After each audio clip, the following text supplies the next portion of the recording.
एक आदमी कबीर साहब के पास गया और कबीर साहब से घुमा घुमा कर प्रश्न करने लग गया। ऐसा लगता है कि वो आदमी सत्संग का विरोधी था या फिर संतों का विरोधी, अच्छे विचारों का विरोधी, या फिर जानने की इच्छा लेकर सद्गुरु कबीर साहब के पास गया। पूछा कि हे कबीर भगवान, मैं जीवन के समाधान चाहता हूँ आपसे। कबीर साहब ने कहा, पूछो क्या समाधान चाहते हो। उस आदमी ने कहा, पूरी दुनिया कह रहे कि सुमरन करो, सुमरन करो, सुमरन करो, गुरु का सुमरन करो, राम का सुमरन करो, देवताओं का सुमरन करो। इससे क्या होगा? सुमरन करने से क्या मिलेगा? तो कबीर साहब ने बड़ी सुंदर ढंग से जवाब देते हुए कहा, देखो, गुरु की सुमरन मात्र से नासत विघ्न अनंत। कहा, गुरु की एक सुमरन मात्र से आदमी के जीवन के लाखों पाप कटते हैं। उसने जीवन में जितने भी बुरे कर्म किए हैं उस सभी पाप धुल जाते हैं एक सुमरन मात्र से। सज्जनों, कबीर साहब कहते हैं, यदि तुम तीर्थ में जाकर स्नान करते हो, यदि तुम बड़े बड़े मंदिरों में जाकर तुम 5 फेरा परिक्रमा करते हो, या फिर किसी देवताओं के नाम से बलि चढ़ाते हो, या फिर ब्राह्मणों को दान करते हो, या तुम उस पानी में 7 बार नहाते हो। कुछ लोग का नियम है कि वो 7 बार गंगा नहाएगा, साल में 1 बार जाते। जब 7 बार पूरे हो जाते हैं तब वो सोचते हैं कि मैं सिद्ध हो गया। ऐसा उनकी मान्यता है। किंतु कबीर साहब कहते हैं, इन तीर्थों में नहाने के बाद भी आदमी का मन गंदा रहता है, आदमी सुखी नहीं होता है। जैसी आदत थी वैसा ही है। जो घर से आदत बनाकर गया था, नहाकर आया, अब वैसा ही है। दारू पी रहा था तो अब भी पी रहा है। तंबाकू, भांग, बीड़ी खा रहा था तो नहाने के बाद भी खा रहा है। कबीर साहब कहते हैं, जीवन में कोई परिवर्तन दिखाई नहीं देता है। किंतु साहब ने कहा, गुरु के सुमरन मात्र से नासत विघ्न अनंत, अर्थात बड़ी से बड़ी बाधा, बड़े से बड़े काल का नाश होता है गुरु की सुमरन करने से। अब आप कहेंगे कि सुमरन क्या होता है, कि सुमरन करने से काल का नाश होता है, बाधाओं का नाश होता है, कलेश का नाश होता है। कैसे? क्या कबीर साहब कर लिए, सतनाम कर लिए, या इससे हो जाएगा? नहीं होगा। राम राम कर लिए, हो जाएगा? काल का नाश नहीं होगा। पाप का नाश, काल का नाश होने का मतलब है सुमरन। कबीर साहब ने बचपन से अपना एक चिंतन किया, बचपन से सुमरन, अर्थात अंदर परिवर्तन लाया, अंदर समझदारी बढ़ाया। ऐसे ही कबीर साहब ने जो ज्ञान प्राप्त किया दुनिया को देखकर, किताबों को देखकर, अनुभव करके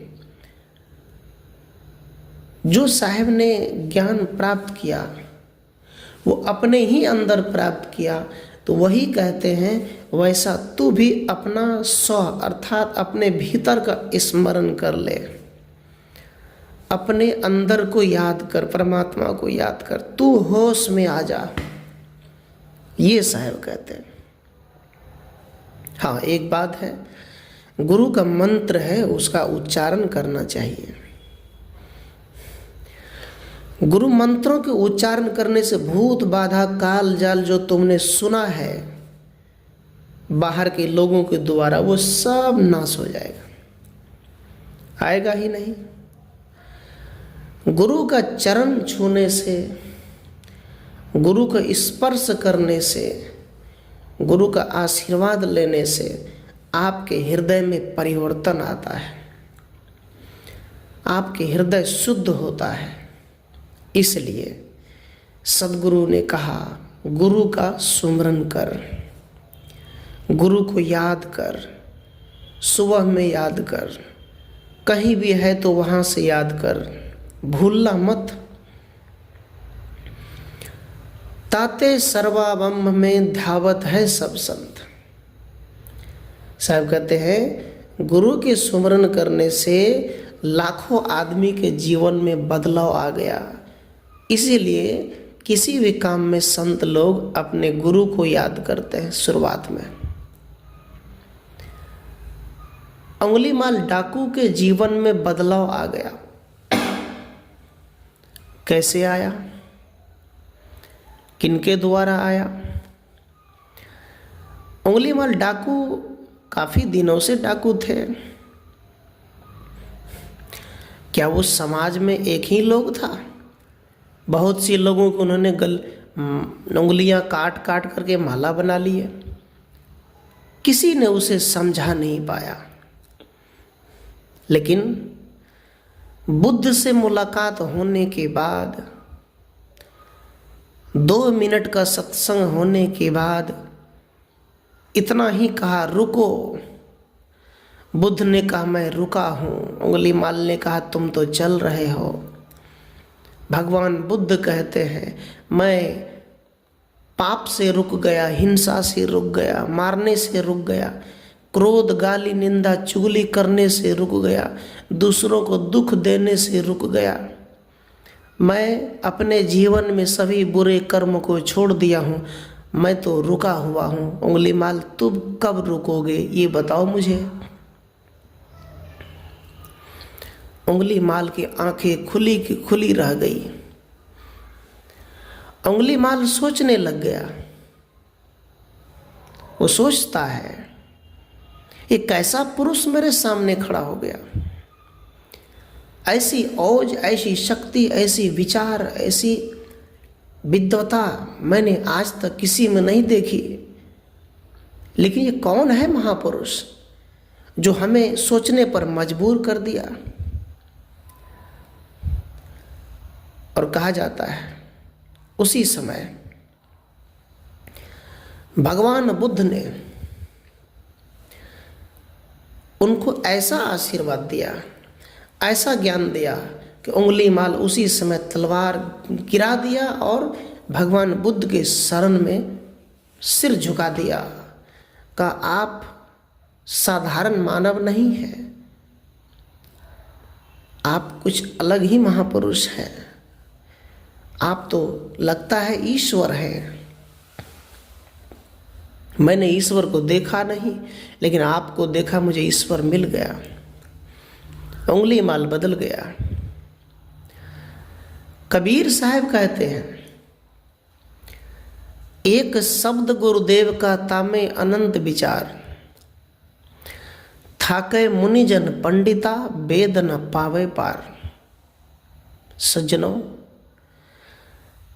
कबीर देव कहते हैं गुरु का जो शब्द है उसमें अनंत विचार है, अनंत सुख है, अनंत सोने की खान है, हीरा है, जवाहर है।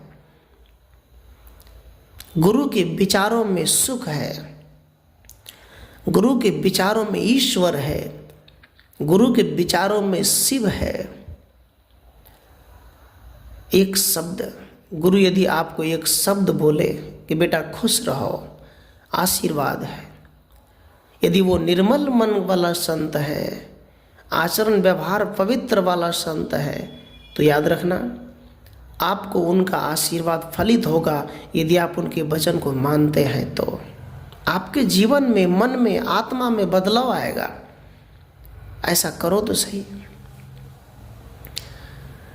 साहब कहते हैं अनंत विचार थाके मुनिजन पंडिता वेद न पावे पार। कबीर साहब कहते हैं मैंने देखा जो बड़े बड़े विद्वान वेद को पकड़ कर बैठा है, रामायण को पकड़ कर बैठा है, शास्त्रों को पकड़ कर बैठा है, और वो कहता है मैं सनातन धर्म का ठेकेदार हूँ, मैं हूँ ठेकेदार। जो 18 पुराण पकड़ कर बैठा है, बड़े बड़े ग्रंथ लेकर बैठा है, अपने को आचार्य कहते हैं, मंडलेश्वर कहते हैं, लेकिन आचार्य मंडलेश्वर होने के बाद भी जीवन भर पत्थर को धोता रहा, उसमें भगवान खोजता रहा। लेकिन उस विचारों में, उस आचार्य से, मंडलेश्वर से समाज को कोई भी ज्ञान नहीं मिला। समाज का छुआछूत नहीं मिटा, भरम पाखंड नहीं मिटा, भूत प्रेत से डर रहा है आदमी, भूत प्रेत लगाया जा रहा है, छुड़ाने का कोई मंत्र उनके पास नहीं है, लेकिन सदगुरु के पास है। वो कहते हैं थाके मुनिजन पंडिता,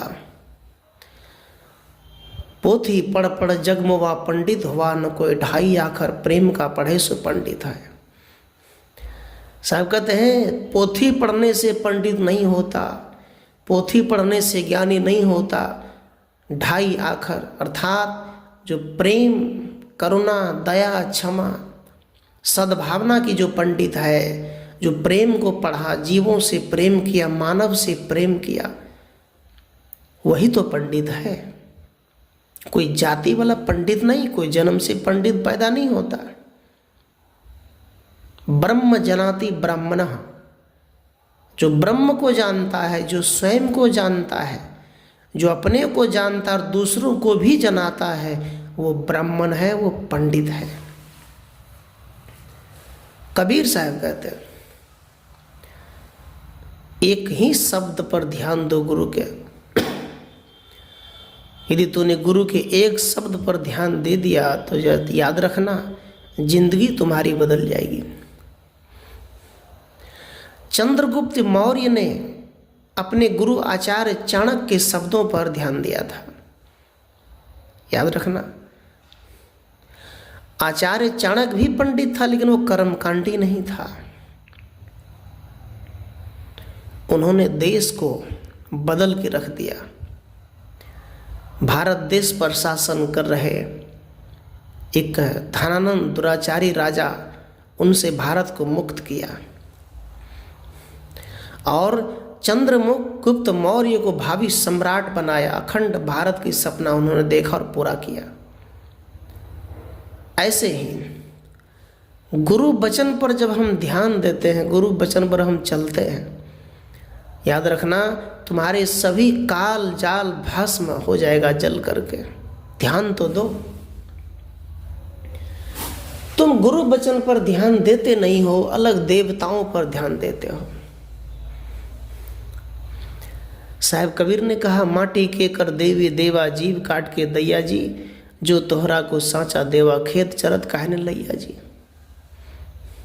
साहब कहते हैं तुमने ऐसा सुमरन किया, सुमरन करते करते करते तुमने खून की नदी बहा दी। यदि तुम्हारे घर में कोई मर जाए तो तुम 13 दिन छुतका मान लेते हो, साग नहीं खाते हो, कदवा नहीं खाते हो, अछूत मानते हो, चूल्हा नहीं जलाते हो, अरवा खाते हो, नमक नहीं खाते हो, कर्ता बन जाते हो, उजला कपड़ा पहनते हो, खैनी बीड़ी सब खाते हो, तो कर्ता बनने का क्या मतलब होता है? कबीर साहब कहते हैं, माटी के कर देवी देवा, तुमने माटी की देवी और माटी का देवता बनाया और तूने प्रसाद में जीव काट काट के दिया। लेकिन कबीर साहब वहाँ प्रश्न रखते हैं, एक शर्त है इस माताओं से। कहा, जो तोहरा को साचा देवा तो खेत चरत काहे न लैया जी। साहब कबीर कहते हैं, अय मेरी माताओं, मेरी बहनों, प्यारे सुनो, यदि तुम्हारे देवी देवताओं में शक्ति है तो बकरे गधे भैंस खेत में ठोका हुआ है, रस्सी में बंधा हुआ है, उसे खुद खोल कर ले आए मंदिर में और तलवार चलाकर काट ले और खा ले। कबीर साहब कहते, लेकिन ऐसा तो नहीं होता। जो बकरी जाना नहीं चाहते उसे तुम जबरदस्ती खींच खींच कर ले जाते हो और वहां पहुंचाते हो, ब्राह्मण के हाथ में तलवार होता है, वो काटता है, तुम तमाशा देखते हो। तुम ये देखते हो, अब मेरा पाप तो कट गया, मैया ने बलि स्वीकार कर ली। तुमरे जैसा मूर्ख कोई नहीं हो सकता इस धरती पे। तू मानव नहीं है। जो माताएं ये काम करती वो माता नहीं, वो राक्षसनी है, चंडालनी है। उसके अंदर में ये दया नहीं है। तुमने भक्ति को लात मार दी, तुम्हारा जीवन बदलेगा कैसे? जीवन बदलना है तो परम पवित्र गुरु के शरण पकड़, गुरु के पास बैठ, अर्जी लगा और एक एक शब्दों पर ध्यान दे।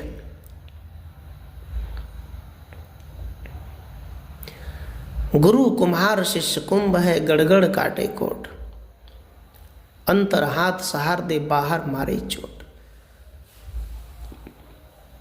कबीर साहब कहते हैं, गुरु कुम्हार के तरह होते हैं। कुम्हार जब घड़े के बर्तन बनाते हैं तो ऊपर से चोट मारता है, अंदर से हाथ देता है। क्यों? ऊपर से चोट इसलिए मार रहा है कि आगे चल के घड़ा फूट न जाए, वो चेक करता है, मजबूत करता है। अंदर से वो इसलिए हाथ दे रहा है कि ताकि ये अभी न फूट जाए। इसी प्रकार यदि आपको गुरु डांट फटकार करे तो आप नाराज मत होना गुरु की वचनों से। गुरु वचन से नाराज मत होना, उस पर चलना। क्योंकि साहब ने कहा,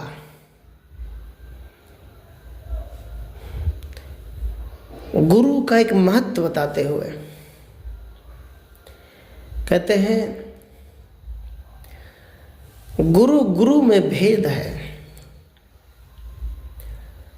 कैसे भेद है? अर्थात कहते गुरु कई प्रकार के होते हैं, उसमें भेद होता है। अर्थात ज्ञान का भेद, जानकारी का भेद।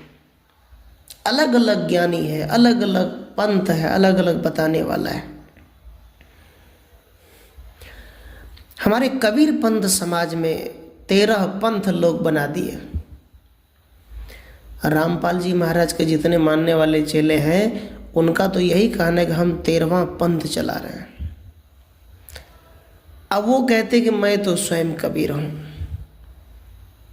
जो मेरा प्रवचन नहीं सुनेगा, जो मुझे परमात्मा नहीं मानेगा, उसका कल्याण नहीं होगा।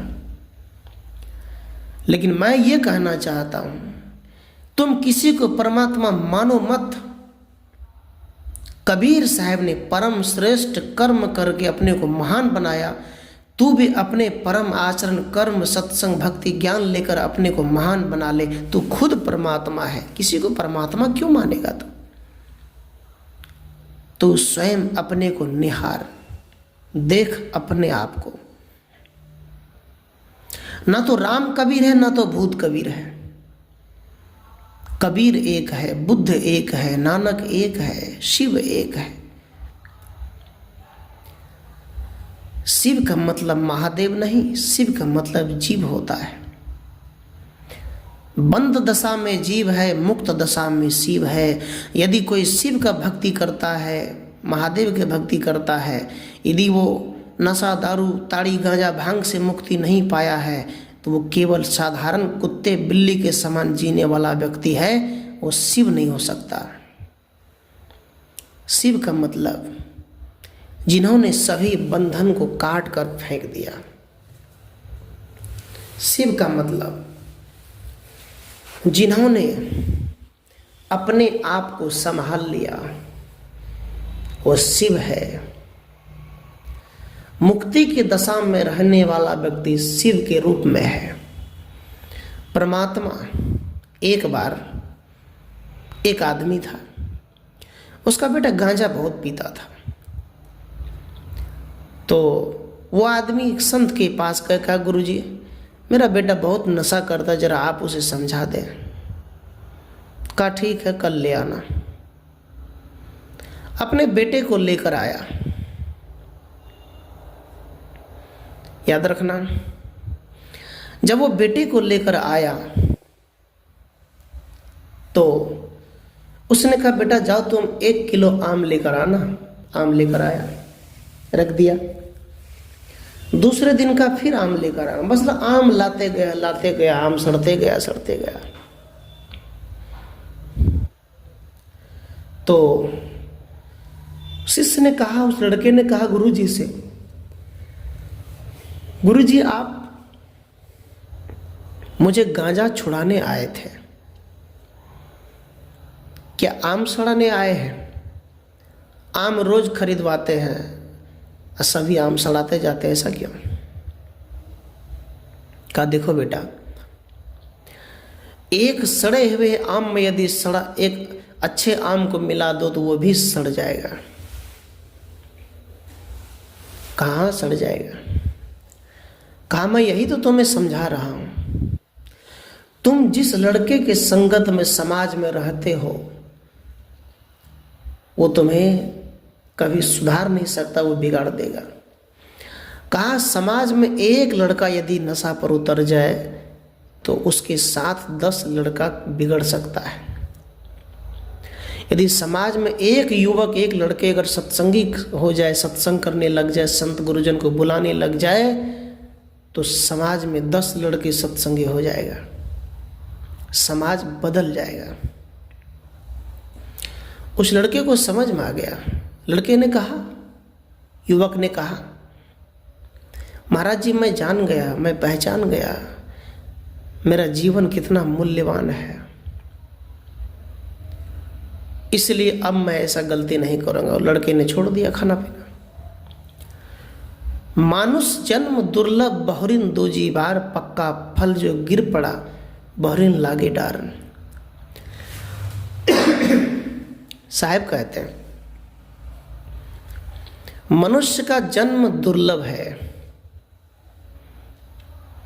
और पक्का फल यदि गिर जाए तो दोबारा आम के डाली में नहीं लगता। इसी प्रकार जो जीवन मिला है, ये जीवन समाप्त होने के बाद क्या पता तुम कहाँ जाओगे। इसलिए भक्ति कर ले, सत्संग कर ले। ये मूल्यवान हीरा के जैसा तुम्हारा जीवन है, इसे विषय वासनाओं में मत खो, इसको भक्ति कर ले, सत्संग कर ले। सज्जनों, मैं आप सबके बीच निवेदन किया। एक बात और कहूं, आज कबीर आश्रम बेला में प्रसाद के लिए मनसुख भाई 1500 रुपये दान किए गुजरात से।